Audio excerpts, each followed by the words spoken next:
The Great British Exodus. Is 2025 the year we all pack our bags and flee? Why are thousands of people packing up and leaving the UK in 2025? The answer might shock you. From soaring living costs to visa restrictions and stalled career growth, the truth is hard to ignore. We're talking about a seismic shift, a veritable brain drain, a mass departure that makes the last scene of a disaster movie look like a casual Sunday stroll in the park. This isn't just a few disgruntled individuals deciding they fancy a bit more sunshine or slightly less rain.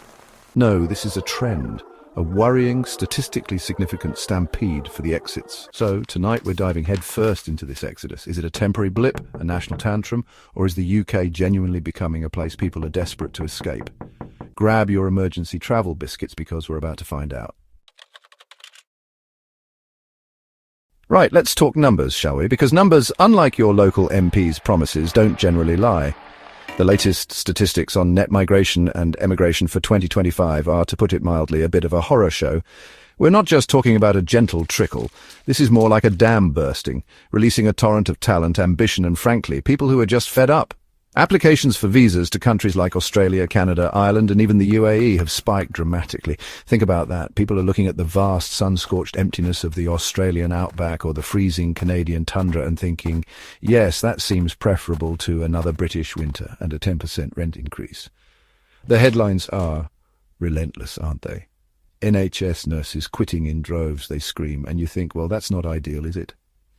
Then you see skilled workers moving abroad for better prospects, and the alarm bells start ringing louder. These aren't just any workers. These are the engineers, the tech wizards, the scientists, the very people you need to, build a functioning society. The sheer volume of people considering this move is staggering, a silent referendum on the state of the nation. The gravity of this situation cannot be overstated. When the people who heal your sick, build your infrastructure, and educate your children are all looking for the nearest emergency exit, you have a problem. It's a vote of no confidence delivered not at the ballot box, but with a moving van and a one-way ticket. Please do not forget to like, share and subscribe, guys. Alright, so we've established that people are leaving the UK in numbers that would make a shepherd weep. But why? What's pushing them to this point of no return? Well, buckle up, because the list of grievances is longer than a royal wedding procession. First up, the undisputed heavyweight champion of British misery, the cost of living crisis. Rent has gone from a bit steep to actively malevolent, with many people spending over half their income just to keep any roof over their heads. Then there are groceries. Remember when a weekly shop didn't require a second mortgage? Those were the days. And utilities. Don't even get me started. Turning on the heating has become an act of financial bravery.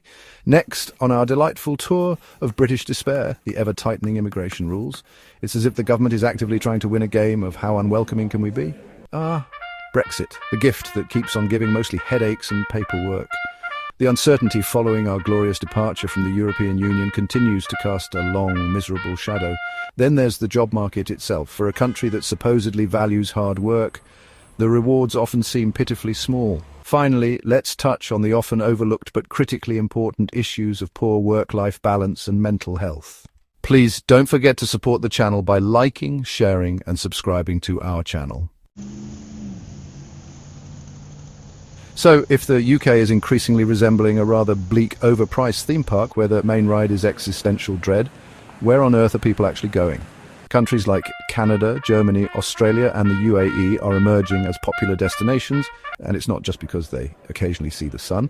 They often offer something the UK is struggling to provide: better pay and a clearer, sometimes easier path to permanent residency.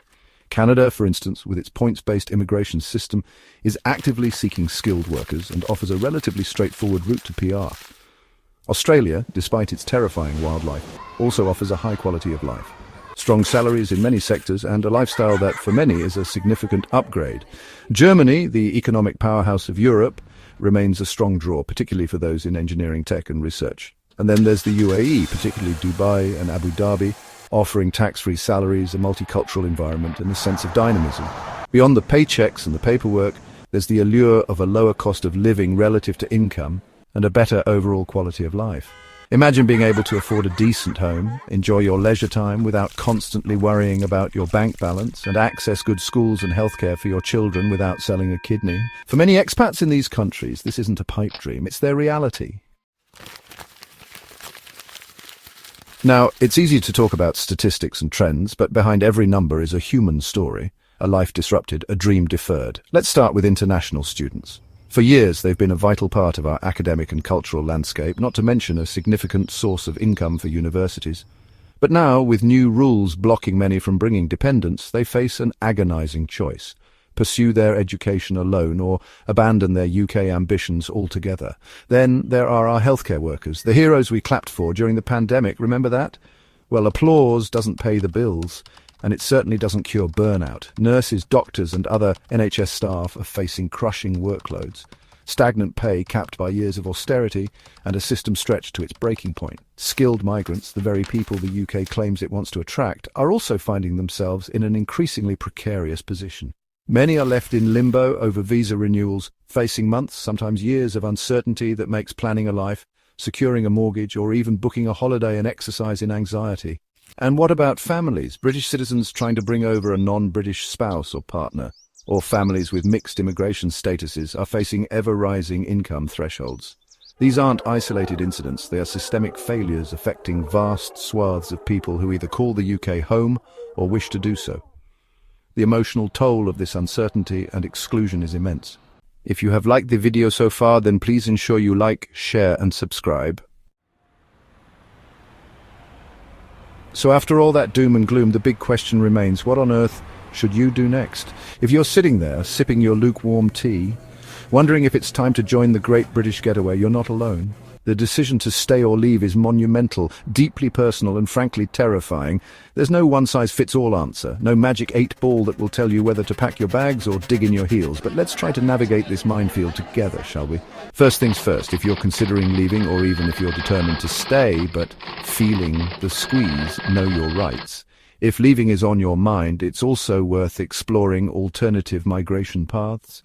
Now, if you do decide that leaving is the right path for you, planning is absolutely paramount for a smooth transition abroad. Finding sponsors in other countries can be a major hurdle, but it's not insurmountable. Ultimately, the decision of whether to stay in the UK or seek opportunities elsewhere is a complex calculation of personal circumstances, professional ambitions, financial realities, and emotional well-being. Whatever you decide, make an informed choice. So there you have it, a whirlwind tour through the not-so-great British breakout of 2025. We've seen the alarming statistics, picked apart the reasons why your neighbour, your doctor, and possibly even your cat are eyeing the exit, and peeked at where they might be headed. The truth is, the UK is at a crossroads. Is it time to say goodbye to the UK? Tell us in the comments below. And please, if you found this even remotely illuminating or just a good excuse to procrastinate, don't forget to like and subscribe for real talk on visas, migration, and global living.